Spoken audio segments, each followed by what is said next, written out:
Perfecto. Muy bien. Hoy tenemos a Rubén Sagui, que nos va a hablar de qué está haciendo Turquía en el Mediterráneo, en Siria, en Libia. No sé si es el Caspio o el Mar Negro, donde encontraron petróleo. Está entrando más gente, qué bueno. Y antes de empezar, bueno, como todos saben y lo han de estar siguiendo, las elecciones en Estados Unidos fueron ayer y ya casi termina el conteo de votos.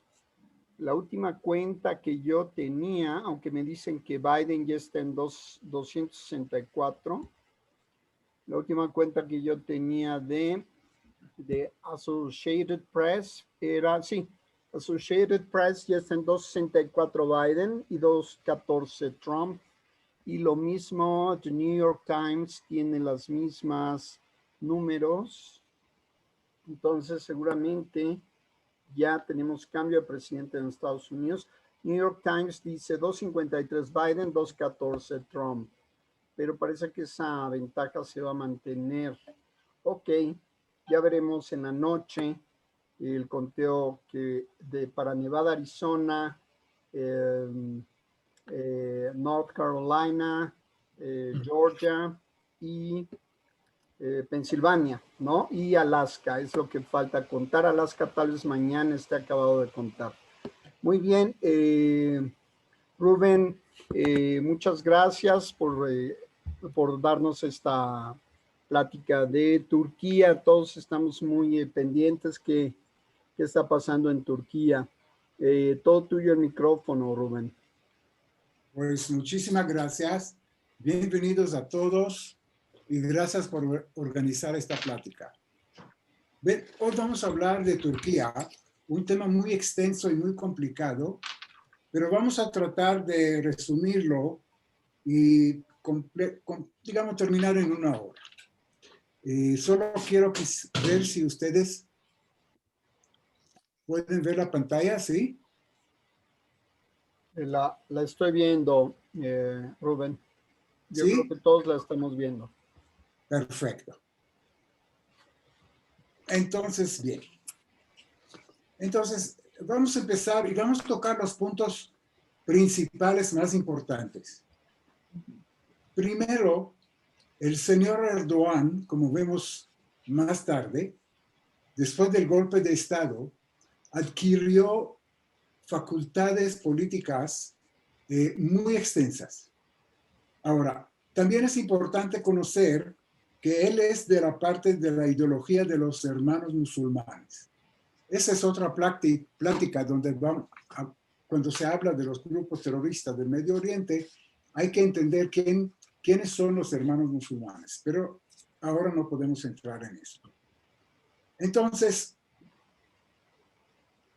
vamos a empezar, para mí, por una cosa horrible, y vamos a ver otras cosas horribles que ha hecho este señor en el mundo y está haciéndolos. Pero primero era el apoyo a grupos terroristas en el Medio Oriente. Entonces, él en principio apoya muchos milicias terroristas en Medio Oriente y le da todo el apoyo político, logístico, financiero, bélico, en fin, todo lo que pueda apoyar, está apoyándole. Y el grupo más sangriente que conocemos es el grupo Daesh, o como se llama en inglés, ISIS. ISIS. Es Islamic State of Iraq and Syria. Entonces, este grupo está famoso por sus principios ideológicos y por sus actos salvajes de decapitación de civiles, de cosas bárbaras para plantear miedo en toda la población de esta zona y con esta forma tratar de conquistar y formar un nuevo imperio musulmán que controla toda esta área como en la época de los califatos. Entonces, este grupo fue formado en Mosul, Irak, en 2014 por Abu Bakr el-Baghdadi. Ahora, hay 4 puntos que Erdogan lo ayudó. Y antes de empezar, les quiero decir que este grupo jamás hubiera llegado a esta potencia y a este dominio sin la ayuda de Erdogan, de Turquía. 1. Este grupo conquistó las fuentes de petróleo de Irak y de Siria. Entonces, el problema del grupo era cómo puede vender este petróleo, porque había sanciones de todos los países del mundo para no comprar el petróleo del grupo terrorista. El único país del mundo que compró, yo creo que eran 1,5 millones de barriles diarios de este grupo, era Turquía. Claro, era el negocio de su vida, lo compró muy, muy barato y abasteció. Turquía tiene un déficit en fuentes energéticas, lo vamos a ver al futuro. Entonces, el único país que compró petróleo de Daesh era Turquía. Y el mundo occidental, civilizado, con muchas ideas bonitas, ¿dijo algo? Nada. Se quedaron calladitos. Ahora vamos a ver por qué. Otro punto de apoyo logístico muy importante era la logística de los voluntarios. Ustedes saben que a Daesh, por alguna razón, las ideas de Daesh atrajeron muchas personas occidentales de Inglaterra, de Estados Unidos, bueno, de todos los países occidentales, para que querían asociarse con este grupo en la lucha para el nuevo califato, cometiendo las atrocidades que todos conocemos, matando, degollando, etcétera, etcétera. Ahora, ¿cómo creen que llegaron todos estos voluntarios, que llegaron a ser 20,000 o 30,000 personas en algún tiempo? ¿Cómo llegaron a Siria? Pues la única manera era volar a Estambul y de ahí, por un vuelo interno o por tierra, llegar a la frontera con Siria. Ya estaban todos los arreglos, se pagaba unos $2,000 y te llevaron a la base de de ISIS. Entonces, Erdogan no es tonto, no podemos decir que no lo sabía, porque eran miles y miles y miles que llegaron todos los meses. Entonces, él le dio el apoyo, el pleno apoyo para pasar la frontera y entrar a Siria, donde estaban estas personas. Apoyo logístico. Mira, Daesh tiene y tenía enemigos. Por ejemplo, todos los kurdos que viven al norte de Siria son enemigos a muerte de Daesh. Y otros grupos milicianos que son a favor del gobierno de Siria. No quiero mencionar los nombres, pero es complicado. Pero había muchos grupos que atacaron a los convoyes de los Daesh que viajaban por Siria de oeste a este en sus batallas, convoyos de abastecimiento, de logística, de armamento, de comida y de todo. Ahora, al viajar en Siria, en la parte norte, siempre fueron atacados por sus enemigos, otros grupos milicianos. ¿Qué hizo Erdogan? Erdogan le dio el permiso de penetrar al norte, a territorio turco, viajar hacia el este, dentro de Turquía, unos 400 kilómetros o 500 o 300, y cuando llegaron a su destino en Siria, bajaron hacia el sur, pasaron la frontera y llegaron a su destino en Siria, protegidos por los ataques de otros grupos milicianos. Eso es otro apoyo que no sé si saben ustedes, que dio Erdogan a Daesh, a este grupo terrible. Y también les cuento que le dio mucho ayuda financiera, suministro de armamento, de municiones y toda clase de material bélico que necesitaban en sus batallas. Entonces, este es el bonito Erdogan, que ayudó a un grupo tremendamente sangriente, y no creo que hay mucha gente que duda que sus actividades eran muy negativas. Bueno, quiero ahora pasar al golpe de Estado, porque es difícil de conocer a Erdogan antes del golpe, sin saber del golpe. Pues Turquía es una democracia teocrática, pero el presidente era una figura representativa. El que tenía la fuerza y la sartén por el mango es el primer ministro. Es como en Israel. El primer ministro es el que tiene todas las facultades y el presidente es una figura representativa. Pues así fue hasta el golpe del Estado. A pesar que Erdogan, él nombró el primer ministro, y prácticamente toda la época antes del golpe también tuvo el sartén por el mango. Él es la persona que decidía en Turquía. Entonces, en julio de 2017, había una fracción del ejército que no estaba de acuerdo con sus políticas, la expansión, el gasto de billones de dólares fuera de Turquía, mientras el país lo necesita, y etcétera, etcétera. Entonces, él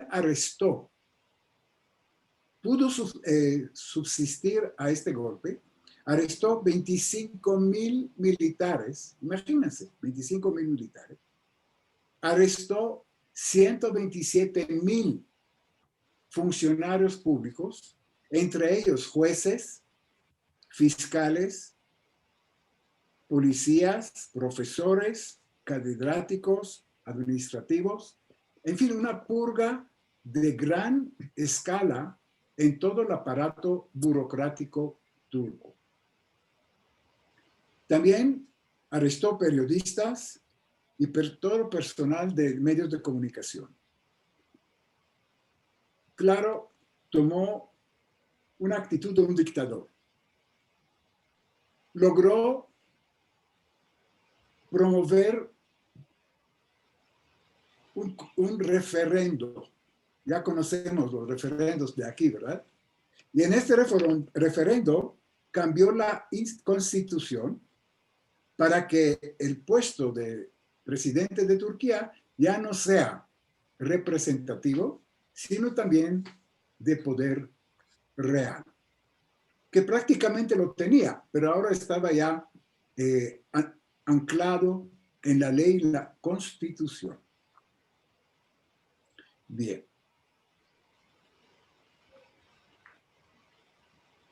Entonces, de este momento, ya se sintió más seguro y tomó actitudes dictatoriales. Otra vez hablamos de arrestar las personas de la oposición, desconectaba el internet cuando le convenía, en fin, ha hecho todos los actos de un dictador par excellence.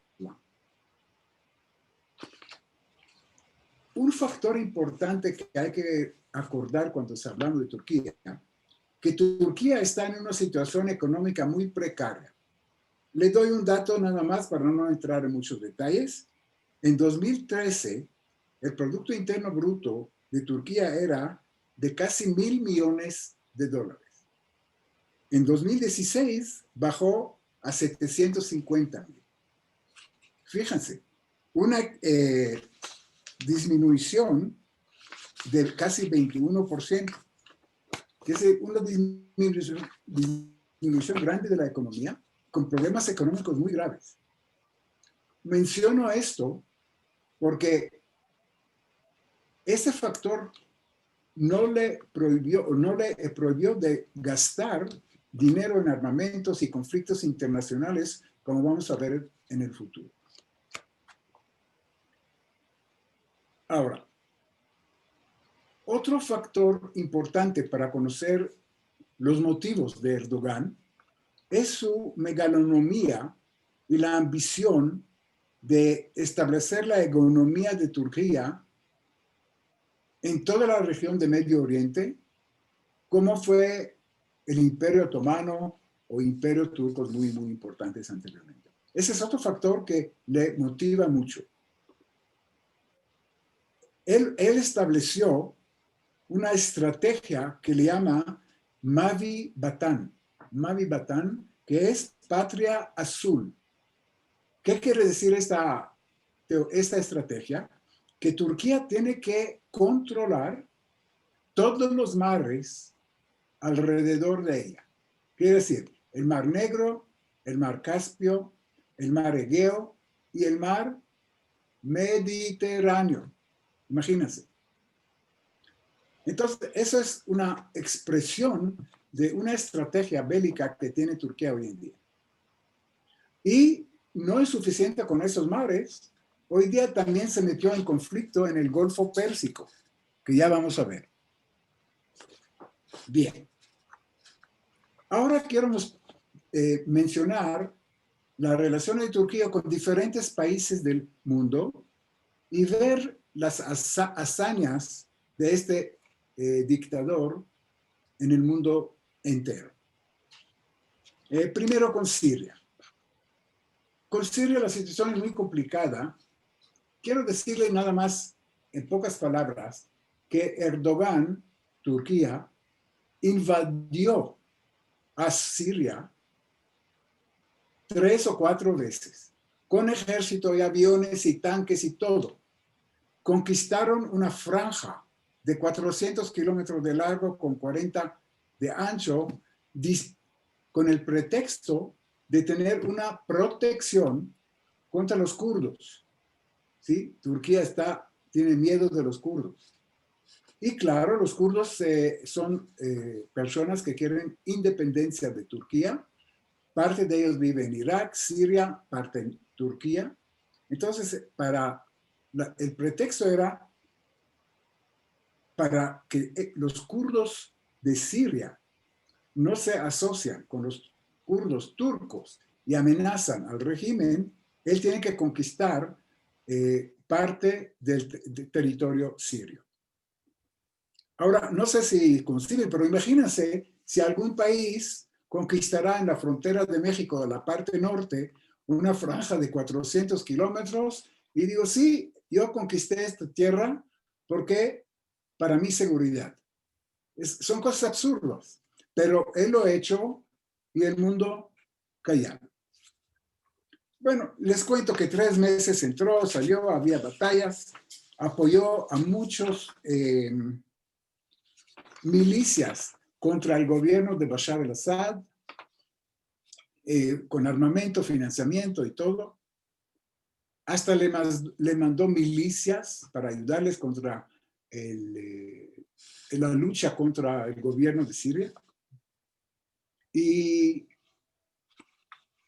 muy complicado el asunto con Siria, pero eso es uno. Las relaciones con Israel. Yo creo que aquí sí vamos a compartir la pantalla. Bueno, ese es un famoso Erdogan. Ok. Bien, entonces, en 2009, o antes una pequeña introducción. Antes de Erdogan, las relaciones de Israel con Turquía eran excelentes. Había una colaboración muy intensa en la parte de turismo, la parte del ejército, la parte de inteligencia. En fin, había relaciones excelentes económicas y de otra capa.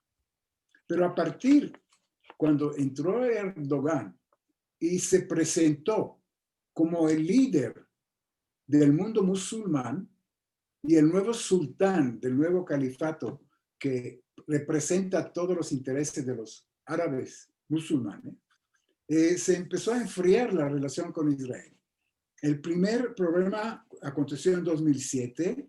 Acuérdense que había el Foro Económico Mundial donde Erdogan atacó muy feo al paz presidente Shimon Peres por la actitud de Israel contra los palestinos en la franja de Gaza y también en Cisjordania. Ahora, en 2001, un año después, acuérdense de la famosa flotilla Mavi Mármara.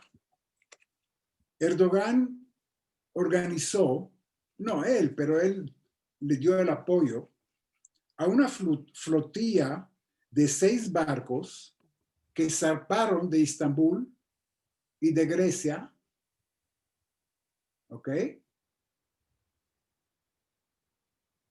hacia Chipre. Aquí se abastecieron en la parte norte de Chipre, que a propósito, ¿cómo se llama la parte del norte de Chipre? Lo vamos a hablar. Es la República Turca de Chipre. Es un país que solo un país de todos los países del mundo lo reconoció legalmente.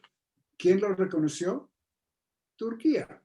Ningún otro país reconoció esta república al norte de Chipre, porque era una invasión de Turquía, pero estoy adelantando.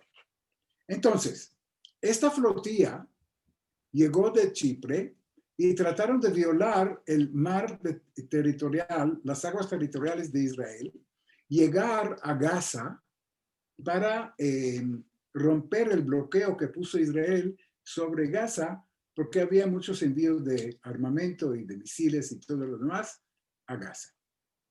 Entonces, al organizar esta flotilla, conocemos todas esas imágenes, cuando los barcos no aceptaron las llamadas de parar y no entrar en el mar territorial de Israel. Había un ataque del comando israelí, los recibieron con armas blandos pero peligrosas, y todo eso acabó después en nada, pero despertó mucha opinión pública negativa para Israel. Eso fue en 2010. Ya que estamos en Israel, vamos a ver la relación con la autoridad palestina. Erdogan aprovecha la negativa de la autoridad palestina de aceptar los tratados de Abraham y quiere empujarlos en brazos de Turquía, Hamas, Hezbollah y Irán. Es una alianza, Irán, Hezbollah, Hamas y Turquía ahora está ahí también. Quieren empujarlos a estos brazos de este grupo contra Israel. Israel está consciente de eso y tiene planos, contraplanos para contrarrestar estas acciones, que no tenemos tiempo ahora de entrar. Otra intervención muy, muy lejos de Turquía era con los países del Golfo. En junio de 2017, él se involucró en el conflicto del Golfo Pérsico, donde Saudi Arabia, MBS, que es el príncipe, y los Emiratos Árabes, MBS Z, pusieron una guerra comercial contra Qatar. ¿Ok? Por razones que también es otra plática. Entonces, Saudí y los Emiratos Árabes estaba apoyada por un gran grupo de países musulmanes, como Bahrein, Egipto, Maldivas, Mauritania, Sudán, Senegal, Djibouti, Jordania, el gobierno provisional en Libia uno de los gobiernos de Libia, vamos a ver que hay dos, que está en Benghazi, en fin. Ahora, ¿quién apoyó a Qatar? Irán y Turquía. Quiere decir, está aliado aquí también con Irán contra los sauditas y con los Emiratos Árabes. Vamos a seguir. Estoy corriendo un poco. Si tienen alguna pregunta, me pueden parar. Relaciones con Rusia, en pocas palabras. Les cuento que Turquía entró en la NATO en 1952, precisamente por este estrecho que vemos acá. ¿Qué estrecho es? Es el estrecho del Bósforo, que divide Turquía en la parte asiática y en la parte europea. Ahora, durante la época fría entre Estados Unidos y la Unión Soviética temían que va a conquistar todo este estrecho a fuerza, porque no tenía salida al mar Mediterráneo, Rusia. Y era el único lugar el único acceso de Rusia al Mediterráneo, que tenía mucho interés de tener influencia. Y por el miedo de Rusia en este entonces, entró Turquía a Irán. Ahora, la actitud dictatorial que ya mencionamos de Erdogan, las relaciones con la comunidad europea se enfriaron bruscamente, porque sí, los europeos no aceptaban todos los actos políticos y demás que él ejerció en su país, en el golpe de Estado. Entonces, al enfriar la relación con la comunidad europea, que a propósito, Turquía toda la vida quería ser parte de la Unión Europea, pero no fue aceptado nunca. Entonces, la empujaron hoy en día otra vez a manos de Rusia.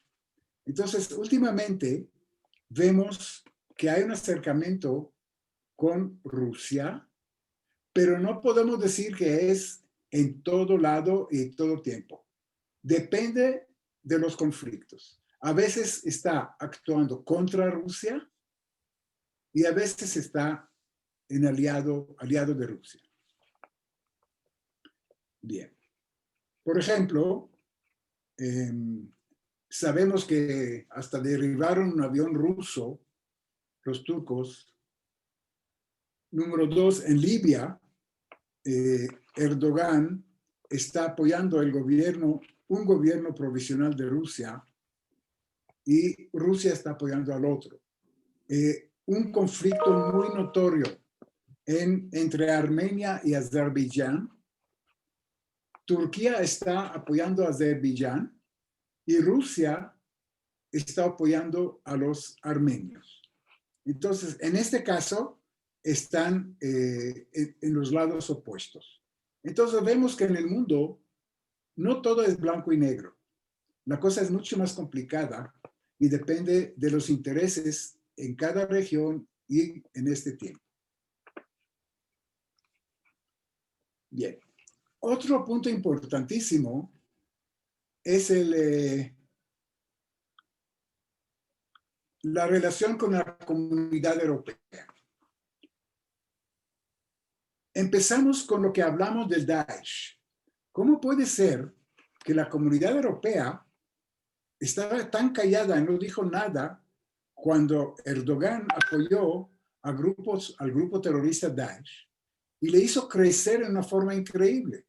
Les cuento nada más que el grupo Daesh era o es el grupo terrorista más rico de la historia en el mundo. Por 1,500,000 de barriles diarios que robaron de Irak y Siria, recibieron, si no me equivoco, unas sumas muy, muy altas. Era realmente un grupo muy fuerte. y los europeos callados. ¿Y cuál es la razón? No sé si alguien sabe. ¿Cómo chantajea Erdogan a Europa, a la comunidad de Europa? Pues con los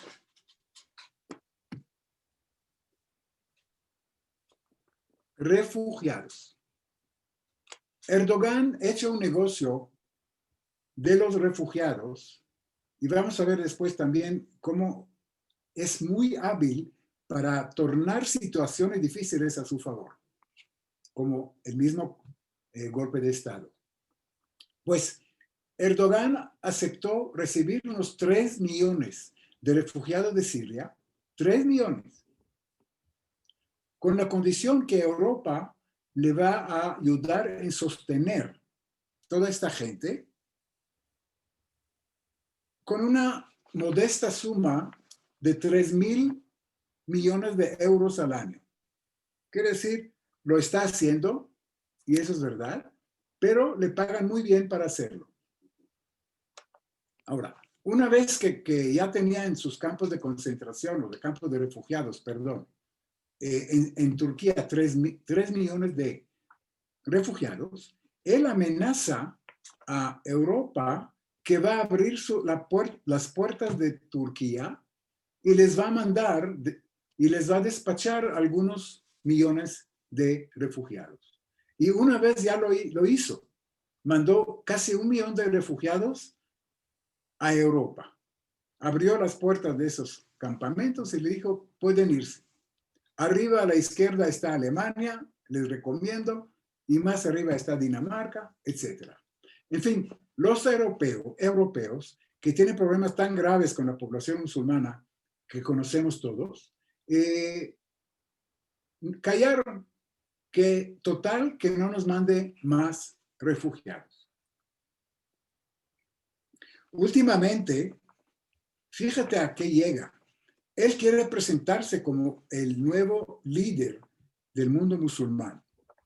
Y últimamente criticó muy fuerte a Macron, que es el presidente de Francia, después del asesinato horrorífico del profesor de historia Samuel Paty. Lo degollaron. Entonces, claro, él no justificó eso, pero cuando Macron cerró esta mezquita para analizar y ver quién fueron los terroristas, atacó a Macron y dijo que es un loco y cómo va a cerrar una mezquita musulmana en Europa. Ahora, Turquía, para hacerles un resumen, siempre era un país problemático en Europa. Desde la Primera Guerra Mundial, todos acordamos el genocidio tan grande de los armenios. Dicen que entre 1,5 y 2 millones de armenios fueron asesinados por tropas kursas. Después, la invasión a Chipre. Aquí quiero mostrarles. Esta es Chipre. En 1974, Turquía invadió a Chipre, la parte norte, y ya. ¿Por qué? Por el pretexto de proteger a los ciudadanos turcos que había allá en la parte norte del país. Entonces, para protegerles contra el mal gobierno de Chipre, invadieron el país. Aquí podemos ver qué triste. Eso fue el aeropuerto en 1974 de Chipre, y así quedó hasta hoy en día. No se puede entrar allá porque es parte de Turquía. Miren cómo está. Entonces, esto fue con Chipre. Ningún país, otra vez, Europa no dijo nada. Y ahí quedó hasta hoy en día. Ya le mencioné que la República Chipre de Turquía está reconocida solamente por Turquía. Bien. Entonces, con Chipre hay más problemas, mucho más problemas. Si vemos acá el mapa, y ese es un punto actual muy importante, fíjense, fíjense las manchas de azul más oscuro que está aquí, frente a Egipto, frente a Israel, aquí en Chipre, frente a Chipre. ¿Alguien sabe lo que son? Pues son yacimientos de gas. Y esa es la guerra del oriente del Mediterráneo. Esos yacimientos, aquí están los yacimientos de Israel. Lo que vemos acá, que algunos ya están explotados. Entonces, como acá hay otro yacimiento, claro que Turquía está, dice que son yacimientos que ella tiene derecho de explotar. Y no el gobierno de Chipre que está aquí. Bueno, relaciones con Grecia. También muy complicados. Aquí vemos a Turquía y aquí vemos a Grecia. Ese es el mar Egeo. Y todos sabemos que Grecia tiene casi 7,000 islas en el mar Egeo. Bien. Según la ley internacional, y el territorio de cada país se extiende a 12 millas náuticas desde la, ¿cómo se dice? The beach. The beach. La playa, sí, desde la playa. La playa, exacto. La costa. Exacto.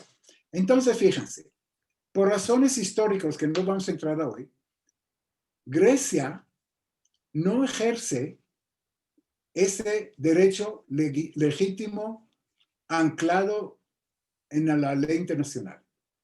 Entonces, hoy día, Grecia ejerce 5.6 millas náuticas. ¿Ok? Otra vez, por razones del gas, porque se encontraron yacimientos muy grandes de gas, fíjense lo que reclama Grecia ahora. Fíjense la diferencia entre esa y esa. ¿Se dieron cuenta?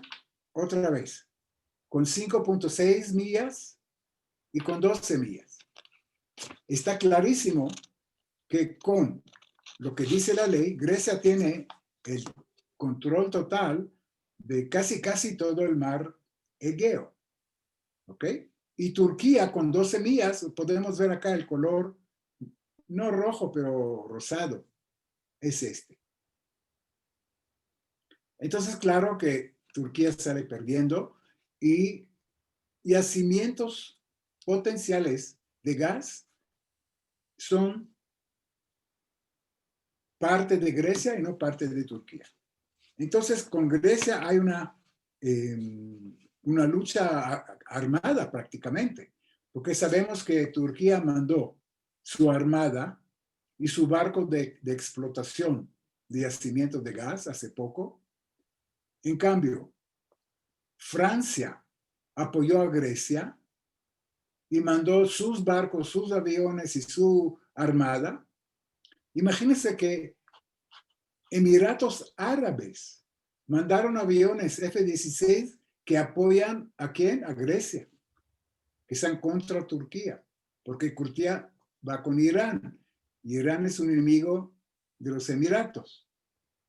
Fíjense qué complicado está la situación. Entonces, ese es otro punto de conflicto gravísimo. Ahora, estaban a punto de darse realmente con armas y todo, por mediaciones de la ONU y de la OTAN, lograron a llegar a un acuerdo de cese de fuego, nada de resolución, y este conflicto está latente.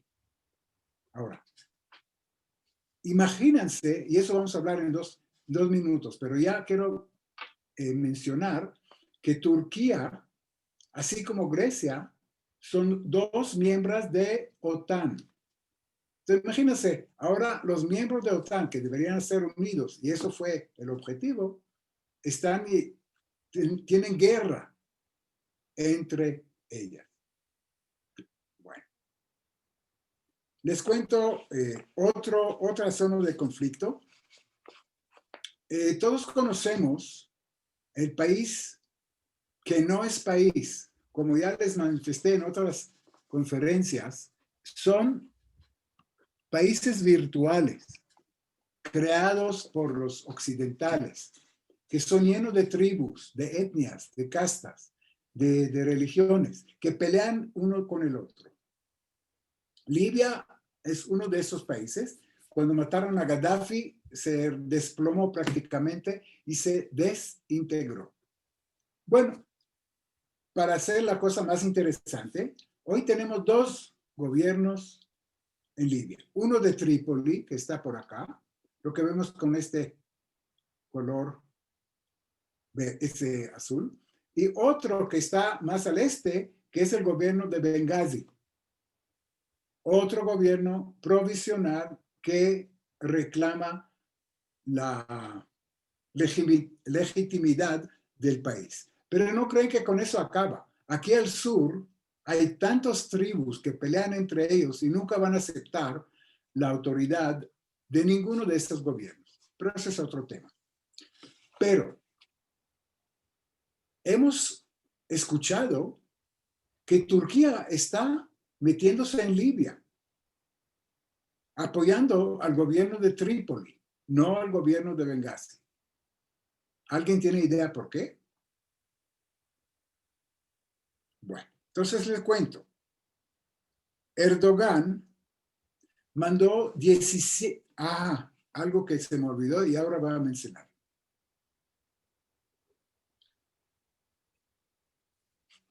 Erdogan mandó 17,000 milicias sirias a esta parte de Libia. 17,000. Entonces ahora sí, en paréntesis, tengo que contarles de dónde tiene Erdogan tanta milicia. Durante la administración de Obama, planearon una operación muy especial en Siria. Ellos armaron una milicia, la financiaron la CIA, la CIA de Estados Unidos. La financiaron, la armaron, la entrenaron y son gente realmente de una capacidad bélica muy alta. Son gente de guerrilla, pero de muy alto nivel de combate. Y se llamaba Sekoyati. Entonces, durante 2 años, y estos eran para ayudar contra el gobierno de Assad, contra el gobierno. ¿Ok? Turquía también estaba contra el gobierno. Bueno, esta operación duró muy poco, 2 años, y cuando llegó Trump a la presidencia, canceló el apoyo financiero a este grupo miliciano. Y era un grupo muy grande, bien armado, bien entrenado. ¿Qué creen que ha hecho Erdogan? Erdogan adaptó a estos guerrilleros que, a propósito, reciben un sueldo de $2,000 cada uno por mes, ¿ok? Mercenarios. Y hoy día Erdogan se le cayó como, digamos, un grupo de élite de gente muy capacitada, entrenada bien, y él le está pagando. Entonces, los 17,000 de mercenarios que mandó aquí a Libia cambiaron todo el panorama. Fíjense bien en esta diapositiva cómo eran los áreas de control del gobierno de Trípoli antes y cómo son ahora con la ayuda de Erdogan y con los milicianos. Entonces, fíjense que llegaron hacia el sur.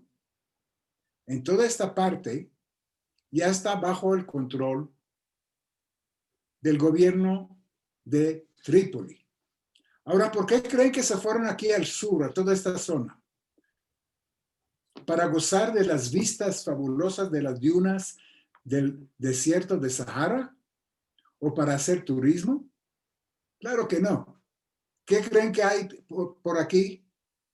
Yacimientos enormes de petróleo y de gas, pero enormes, reservas muy grandes. Y sabemos, Gaddafi tenía siempre, se financiaba con su petróleo y su gas. Ahora, hemos mencionado que Turquía es deficiente de energía y busca por donde se puede abastecerse con gas y petróleo. Entonces, esa es una de las razones, además de política, etcétera, que mandaron 17,000 mercenarios. Ahora, fíjense nada más, si hacemos una pequeña cuenta, si le pagan $2,000 al mes, son 34,000 millones, de dólares cada mes. Y Erdogan gasta con gusto, no solamente en eso, que es picata minuta, pero en otros conflictos del mundo. A propósito, tengo que regresar. En el conflicto en los Cáucasos, entre Armenia y Azerbaiyán, Erdogan mandó a Azerbaiyán, a cual está apoyando, ¿qué creen? 4,000 mercenarios del mismo grupo que tenían en Siria. Quiere decir, hoy día, además de su ejército, que vamos a ver que es el segundo ejército de la OTAN, antes de Alemania y Francia, solo después de Estados Unidos, pero además de eso, tiene sus grupos de mercenarios, los que está mandando a diferentes conflictos en cualquier parte del mundo. Otra razón, que ya estamos en eso, Erdogan firmó un contrato con el gobierno libio, que no es legal, porque ni es gobierno, es un gobierno provisional, en el cual extendió los derechos del agua territorial, aquí estamos Turquía, hasta toda esta parte, y por otro lado Libia extendió sus aguas territoriales. En otras palabras, para hacer un corredor entre Libia y Turquía, ¿para qué? ¿Qué vemos acá en amarillo? Les cuento. Israel, fíjense qué complicada es la cosa, pero hay que mencionar todo. Israel encontró yacimientos de gas muy grandes en Leviatán, que es uno de los yacimientos. Y hay un proyecto, Israel se acercó a Grecia y a Chipre en una forma muy notoria después del enfriamiento de la relación con Turquía. Entonces, hay un proyecto que es un proyecto ya para ejecutar de un tubo de gas submarino que va a abastecer a Chipre y va a seguir por acá a Grecia y a través de Grecia va a llegar a Italia y de Italia va a abastecer parte del consumo de Europa, que también es muy deficiente de este recurso. Entonces, si Erdogan y Libia firmaron ese tratado, otra razón para firmarlo es para obstaculizar y frenar el famoso proyecto de gas de Israel, Chipre y Grecia, que hay una alianza entre ellos. Bueno, entonces ya está metido en Libia también y está clarísimo.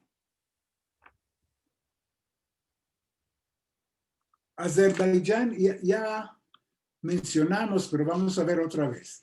Esos son los Cáucasos en Europa. Aquí tenemos el Mar Negro, que tiene mucho petróleo y también yacimientos de gas. Entonces, Erdogan invirtió en Azerbaiyán, junto con el gobierno de Azerbaiyán, un nuevo gasoducto muy grande y muy importante, que, según el proyecto, va a llevar gas del mar Caspio, o del Mar Muerto, a través de Georgia, a Turquía, Anatolia, y por aquí va a entrar a Europa. Ahora Turquía con este gasoducto va a abastecerse a ella misma y también Europa va a depender de ese gasoducto. Entonces, por eso entendemos por qué en el conflicto de Azerbaiyán y Armenia, Turquía, además de lo que mencionamos, está apoyando a Azerbaiyán. Y además le está vendiendo mucho armamento y todo. Bueno, las relaciones con Estados Unidos son también complicadas, variables, depende del asunto, depende del tiempo. En Siria a veces estaba Estados Unidos con Turquía, en la época de Obama, cuando estaba contra el gobierno de Bashar al-Assad. Como Turquía también estaba contra el gobierno, Obama apoyó a Turquía, porque estaban en el mismo bando. Pero en otros lugares, en muchos otros lugares, por ejemplo, en el conflicto de Grecia y Chipre, están con Grecia. En Líbano, que también es otro conflicto que no vamos a entrar ahora, pero Estados Unidos está con Líbano contra Turquía y con Francia. En fin, llegó a tal extremo que Estados Unidos puso sanciones a Turquía y la sacó de la lista de los miembros de NATO que tienen derecho de comprar los aviones F-35. Y a eso vamos a llegar ahora. Relaciones con NATO. Entonces ya mencionamos que en 1952, por miedo de los soviéticos, Turquía entró a la NATO y todo el mundo pensó que tener la Turquía en la NATO va a ser un factor de pacificación, de tranquilizante y de paz. Ya vimos ahora con el conflicto con Chipre y Grecia que no es tan así. Y aquí quiero tal vez 2, 3 palabras más. La unión o la unión de la OTAN está diseñada contra un enemigo de afuera. Y todos los artículos y todo lo que, si ustedes lo lean, es qué hacer y cómo hacer cuando alguna fuerza exterior de esta unión ataca. Pero tiene muy poco de artículos y reglas y no saben qué hacer cuando 2 países de la misma NATO están en guerra. Y esa es prácticamente la situación hoy en día. Entonces, muchas aspiraciones que Turquía va a llevar la tranquilidad y la paz no se realizaron. Les cuento que todos los miembros de la NATO normalmente compran armamento entre ellos. Y sobre todo, cuando el armamento es muy sensible, muy sofisticado y tiene consecuencias de largo alcance. Todos conocemos la noticia que Turquía compró de Rusia últimamente una batería de misiles, la S-400. Les cuento que este sistema de misiles, no son misiles, es todo un sistema de radares para detectar cualquier movimiento de avión o barco, etc. Y el misil automáticamente se puede dirigir hacia ese objetivo. Es yo creo que es el sistema antimisiles más avanzado del mundo hoy en día. Ahora, Turquía compró este armamento de Rusia a pesar de las advertencias de los miembros que la van a echar de este convenio, de la NATO. Pero Erdogan no puso atención. Él sabe que la gente europea no son muy unida, que no va a pasar nada, como Putin en Rusia, y compró esos armamentos.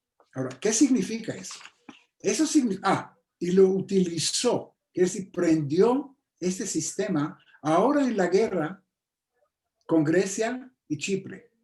Imagínense, al momento de prender este sistema de radar, todos los países de la NATO se encuentran desnudos frente a Rusia.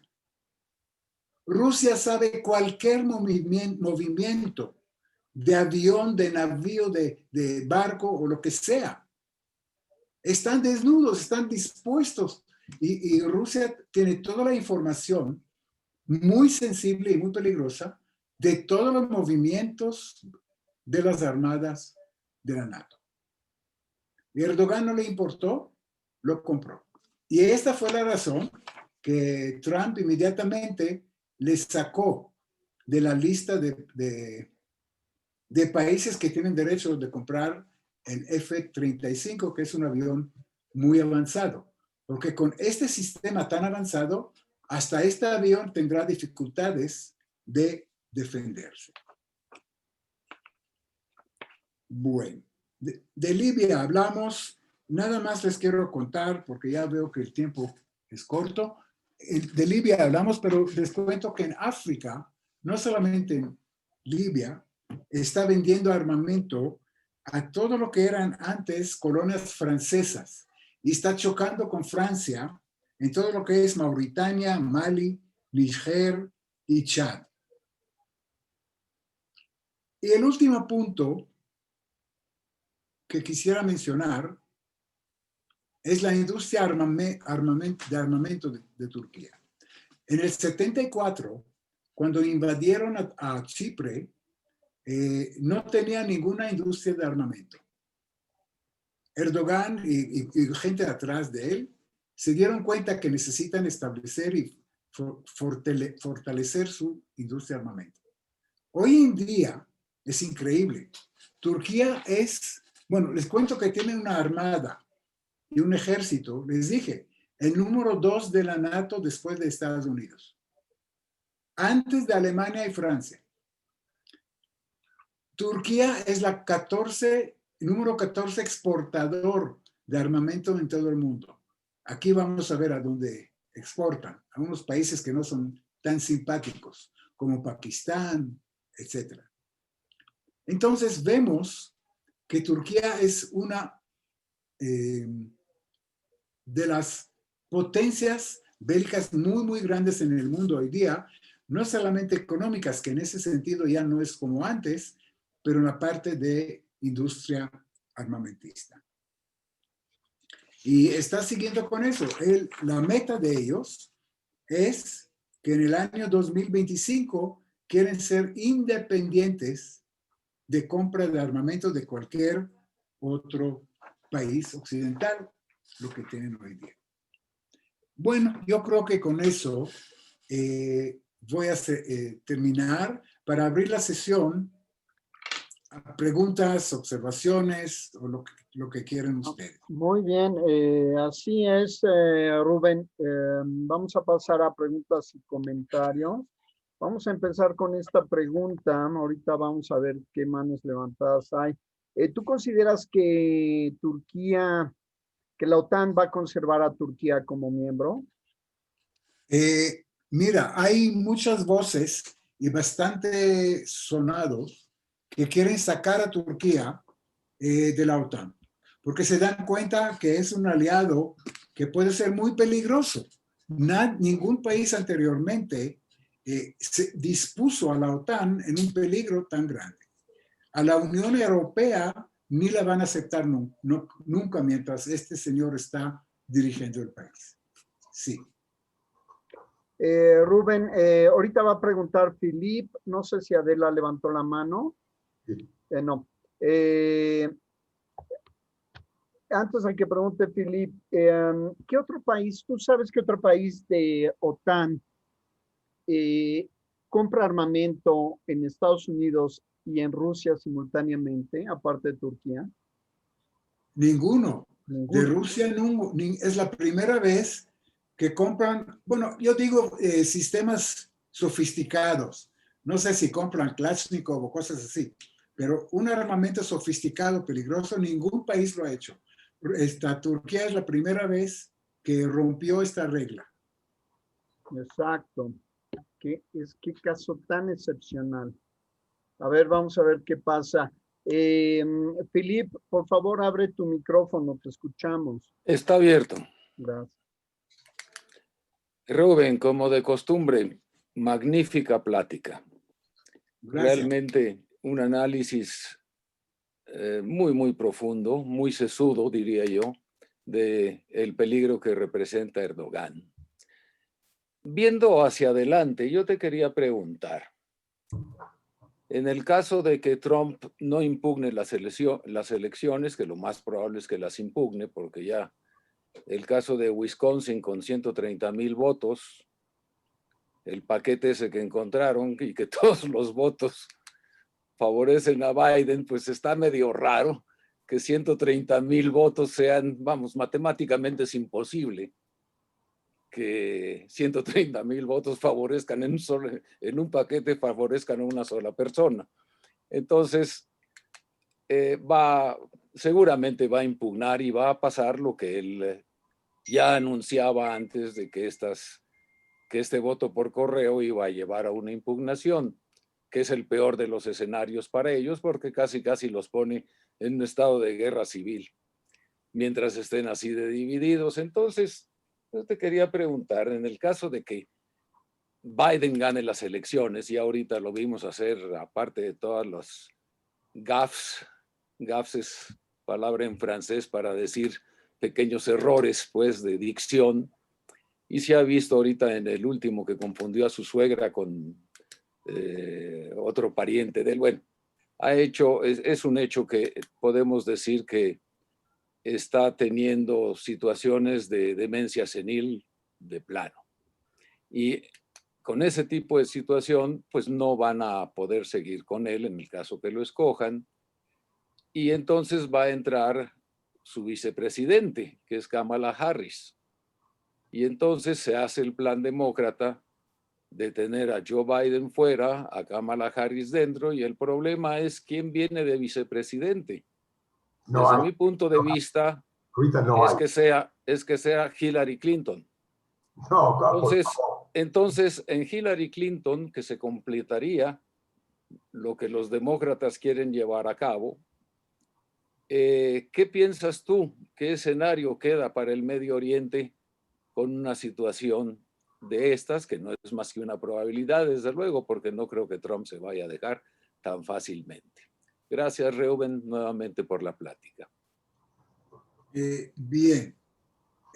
Entonces, mira, es difícil de prever. Yo no soy profeta ni tengo la bola mágica, pero según la experiencia del pasado, yo vi que por lo menos el gobierno de Obama, donde estuvo Biden vicepresidente, no siempre leyó las cartas en el Medio Oriente como es la realidad. Yo tengo la impresión que en algunos casos, no siempre, pero en algunos casos él no entendió el proceso de la realidad del Medio Oriente y los problemas del Medio Oriente, y tal vez cometió algunos errores. Ahora, no tengo idea quién va a seguir hablamos del Medio Oriente, qué va a seguir la política de Estados Unidos en Medio Oriente. Yo también creo que el tratado con Irán era un error muy grave, porque Irán no va a dejar de tratar de llegar a su objetivo, que es tener una bomba atómica. Entonces, pero la verdad que no tengo idea, no sé. A ver. Abel, por favor, prende tu micrófono. Sí, está prendido. ¿Me escuchan? Sí, te escuchamos. Rubén, gracias. Tengo dos, uno es una pregunta y otro es un comentario. La primera pregunta, Rubén, Me gustaría saber algo más de tu parte del golpe de Estado que pasó en Turquía, porque, digo, yo sé que mencionaste unas cifras muy impresionantes. Por ejemplo, dijiste que 25,000 militares fueron separados de sus funciones, 25,000. Encarcelados.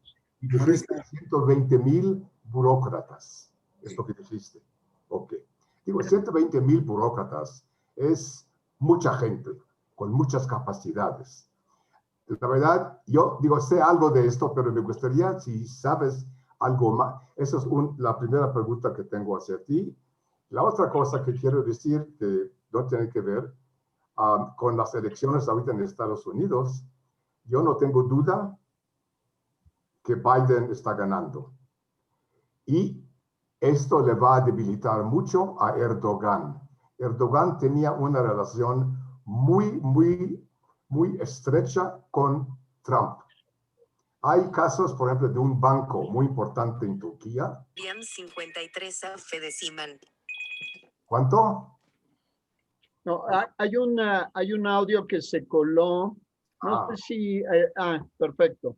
Ya apagaron el micrófono. Sí, a ver, te escuchamos. Hay un banco turco donde la familia de Erdogan está muy involucrada. Su yerno es uno de los officers de este banco y también la familia de Erdogan. Y Trump Erdogan le pidió a Trump, por favor, deja investigar este banco.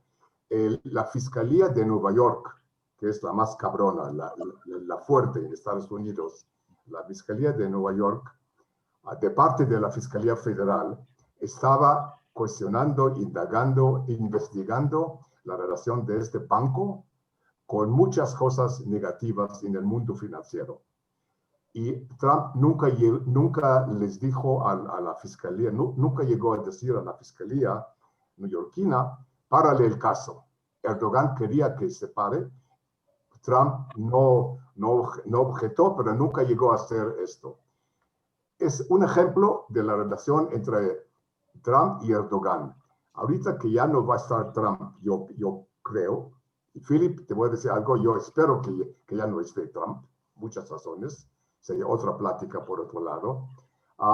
Yo creo que Erdogan va a perder un aliado muy importante en todas sus acciones negativas, lo que ya mencionaste, incluyendo Israel, incluyendo la Unión Europea. Así que hay que tomarla ahorita con calma a ver qué pasa con Erdogan y con dictadores de ese tipo, que ya yo creo que muchos dictadores del mundo que son muy amigos de Trump se van a sentir ahorita, incluyendo a propósito Bibi Netanyahu, incluyendo que van a perder un aliado muy importante en Estados Unidos.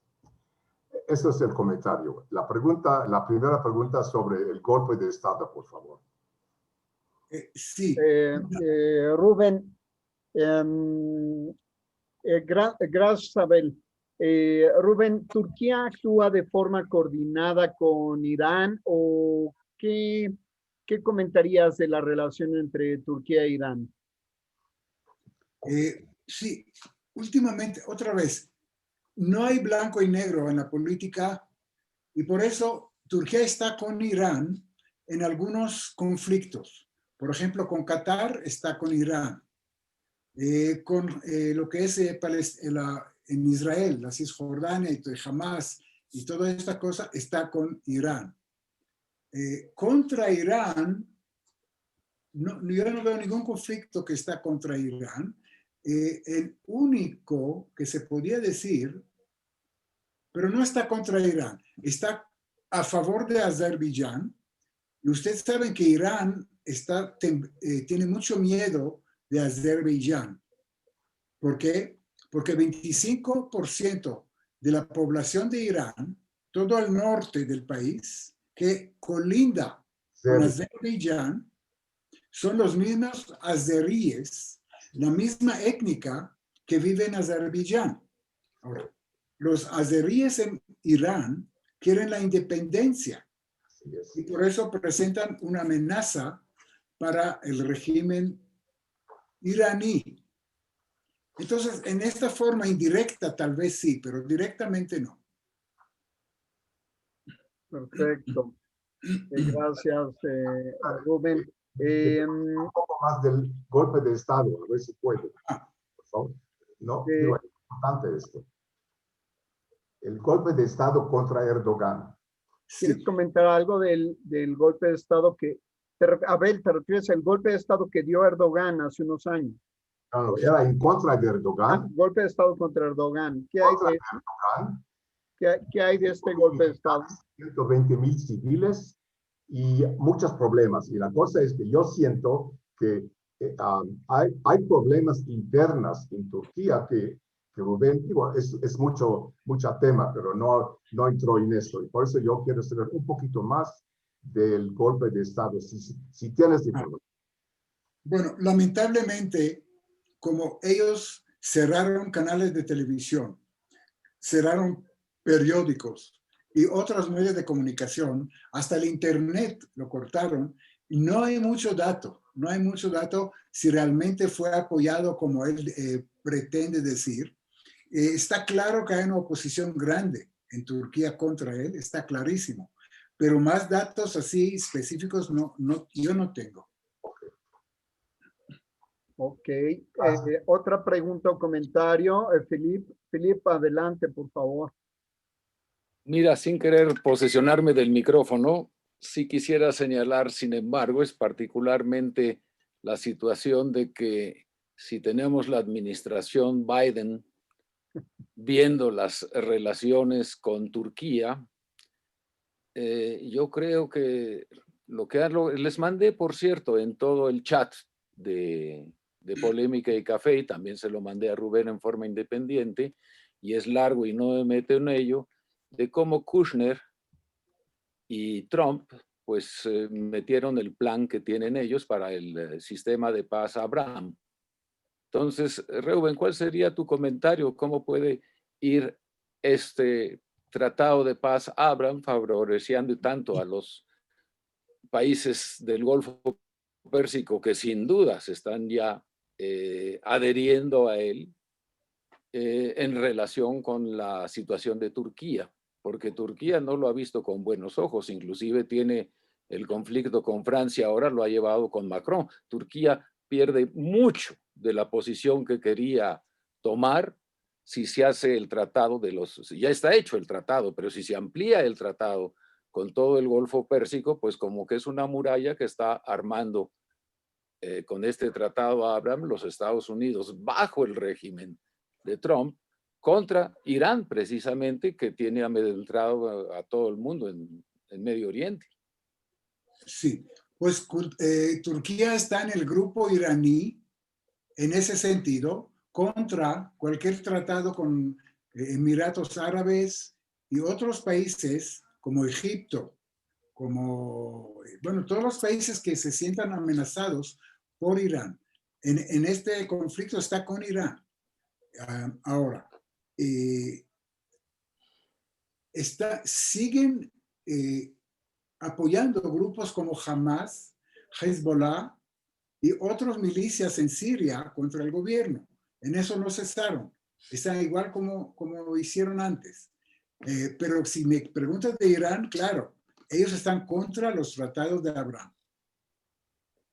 Gracias. ¿Y Turquía? Sí, Felipe, te escuchamos. ¿Y Turquía? ¿Cuál es la posición, tú crees, de Turquía contra el tratado de paz Abraham? Muy en contra. Negativa. Ellos quieren tratar de digamos, de cancelar este tipo de relaciones, porque esa es una amenaza para ellos como un poder económico, un poder de influencia política y como un líder geopolítico en el mundo árabe.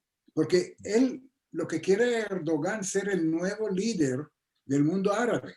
Y si hay un grupo de países que se alinean con Israel, está contra sus objetivos. ¿Y qué intervención piensas tú que Turquía haya tenido en lo que sucedió en Líbano con la terrible explosión? No, Yo no creo que no, pero ellos apoyan, están a favor de Hezbollah y no a favor del gobierno. En cambio, Francia está a favor del gobierno, quieren establecer un gobierno menos corrupto, etc. Turquía está yendo contra Francia en una forma cada vez más agresiva. Así es, Rubén. Rubén, otra cosa. Relaciones Turquía-Alemania, ¿cómo están? ¿Cómo van de migración? ¿Cómo van de economía? Alemania estaba inyectando dinero a Turquía para que conserve población turca dentro de sus fronteras y no hubiera tanta migración a Alemania. ¿Cómo van estas relaciones? Bueno, es una excelente pregunta, porque las relaciones con Turquía, con Alemania es muy especial. Ya de los años 60 y 70, como Alemania necesitaba mucha mano de obra barata para su industria, etcétera, y los turcos eran gente que inmigraron de Turquía, no eran los campesinos, eran la gente culta, ingenieros, abogados. Muy seculares, no muy islámicos. Eran Exacto, seculares. exacto. Gente secular que, mira, esta parte de la... Maurice me dio solamente 1 hora. Esta plática tiene 2 horas. Entonces, en la primera parte estamos hablando de qué pasó que surgió por Erdogan. Era un proceso de muchos años. Exactamente lo que tú dices. En los años 60, toda la gente que apoyó a Ataturk con sus ideas de seculares, del occidente y de ciencia y quiero decir, no musulmanes, inmigraron fuera de Turquía porque se encontraron en Turquía en una situación precaria. Entonces, hay una población muy grande turca en Alemania, más que cualquier otro país. Y por eso, Alemania también tiene que tratar con mucho cuidado. Rubén, un segundo. Abel, si Yo puedes creo apagar tu micrófono porque se cuela audio de tu micrófono. Perdón. Sí, Rubén. Kadima. Sí, entonces con esta relación muy especial, Alemania tiene que tratarle a Erdogan y a Turquía con guantes de seda, porque sí Erdogan puede influir mucho en la población turca en Alemania y causar problemas a alemanes, por lo menos eso es lo que piensan. Y por eso están perdonándole muchas cosas. Así es, gracias, Rubén. Mardoqueo tiene una pregunta. Por favor, Mardoqueo, abre tu micrófono. Te escuchamos. A mí me gustan mucho las novelas y creo que aquí hay que participar con un poquito de imaginación. Rusia tiene mucho gas en la zona siberiana y está haciendo un gasoducto que atraviesa Bielorrusia y quiere venderle a Alemania, y desde Alemania, o sea, cruzando Polonia, por supuesto, desde ahí distribuirlo en Europa. Ahorita Rubén nos hablaba de un gasoducto que va por Azerbaiyán, por parte de Turquía, y entra al sur entra por Italia y por los Balcanes.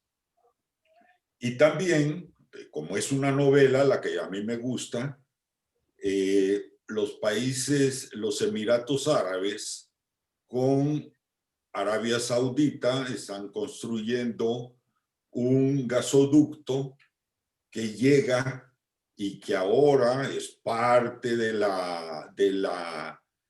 atole con el dedo, que te reconozco que Jerusalén es la capital de Israel, que es algo que yo desde que soy niño lo sé, que la capital de Israel es Jerusalén, y también sé que bueno, van a llevar ese gasoducto hasta Israel, y en Israel entronca con el gasoducto que planteó Reuben, y ese también entra a Europa. Entonces lo que vemos aquí son 3 empresas que están compitiendo. Ya no es tan bonito, ya no es tanto, no se trata de que soy muy amigo de tal y que quiero defender mis ideas, sino que quiero vender, y los 3 quieren vender. Creo que por ahí hay que buscar un poquito de lo que está ocurriendo. El amigo Trump, ojalá que no llegue a la presidencia. Es todo. Gracias, Mardoqueo. Philip tiene pregunta o comentario y va a ser el último porque nos quedan 5 minutos nada más. Philip, te escuchamos. La apreciación de Mardoqueo es estupenda, porque no solamente tienen un gasoducto construido ya los rusos y en funciones, sino que están construyendo un segundo. Y el problema es de que la alianza rusa con Alemania se vuelve muy estrecha por este lazo económico tan importante, porque a través de Alemania pueden ellos solos distribuir todo el gas. El problema de la venta del gas va a ser una linda competencia en el futuro, porque las reservas de petróleo, que ya están cada vez descubriendo más y han bajado muchísimo de precio, pues resulta que las reservas de gas hay más o menos para unos 200 o 300 años de consumo de este planeta, previendo inclusive incrementos de consumo anualizados. Entonces, la venta del gas, efectivamente, como dice Mardoqueo, no es novela, es una situación que se va a presentar. Entonces, sí, todo el mundo va a tratar de sacar el gas y venderlo y obstruirlo de una manera o de otra. Los norteamericanos están, yo creo que ya no es cosa de Trump, cualquier gobierno va a estar muy enojado de que los alemanes hagan algún tratado que los acerque a los rusos. Entonces, vamos a ver, de momento es Trump el que está tratando de evitar por todos los medios, inclusive amenazando con represalias económicas a Alemania si abren este segundo gasoducto. ¿Qué piensas tú, Reuben? Sí, yo me concentro en Turquía, que era el tema. Turquía es deficiente de energía. Y una de las estrategias de seguridad del país que tiene Erdogan es el ser independiente, o por lo menos participar en algunos gasoductos y ser socio de gas que él no tiene, pero va a pasar por Turquía, porque la ubicación de Turquía es realmente muy importante para Europa.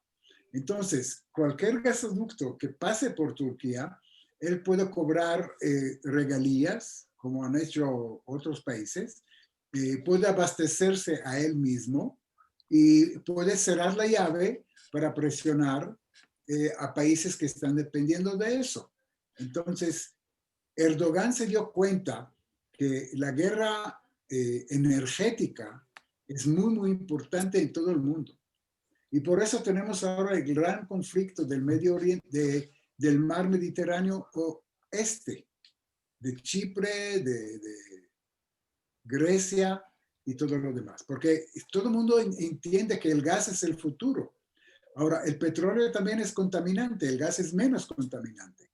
Y por eso la importancia del gas es tan importante en aumento todo el tiempo. Javerín, ahorita que están hablando del gas y que lo preguntó Mardoqueo, Turquía encontró yacimiento de petróleo en el Mar Negro y piensa explotarlo. Y como llega el ducto de gas desde Rusia por Europa, los Balcanes hasta Turquía, usar el mismo ducto de gas se puede usar en ambos sentidos, puede recibir y puede entregar a través de él. Y una vez que está explotando este petróleo, piensa vender gas a Europa, Turquía también, entrar en la producción de gas con el yacimiento del Mar Negro. Y como nos dice Rubén, con los yacimientos que quiere explotar en el Mediterráneo, que es ahorita las tensiones con Grecia. Rubén, yo creo que Turquía, bueno, de Turquía vamos a hablar también en algún momento del principio de la primera mitad del próximo año. Nos vas a ampliar este tema que tiene tantas aristas, tantas implicaciones y es increíble. Seguramente Mardoqueo va a escribir una novela de estas dos sesiones, de esta y de la siguiente.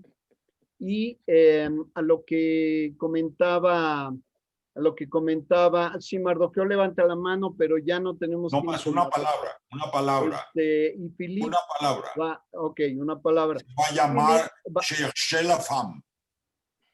¿Se va a llamar como Mardoqueo? Cherchez la femme. Cherchez la femme. Magnífico, lo creemos.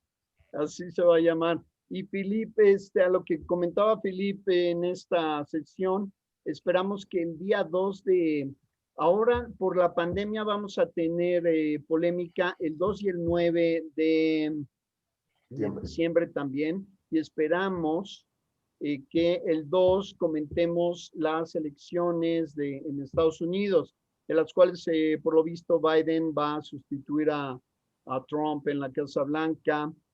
Y hay muchos temas y hay mucho que hablar y vamos a ver vamos a ver mañana ya en la noche ya estarán los estados que faltan y mañana ya estará Alaska también contabilizada y ya vamos a tener los resultados finales. Mientras le damos muchas gracias a Rubén y nos mandamos un fuerte abrazo para vernos el próximo miércoles. Y creo que en hora y media tenemos a Rubén en la Keile para todos los que lo quieran ver. Ya está el link en nuestro chat de Polémica y Café. Fuerte abrazo. Hasta el rato, Rubén. Toda rabá. Metsuyan. Gracias a todos. Muchas gracias. Leitraut.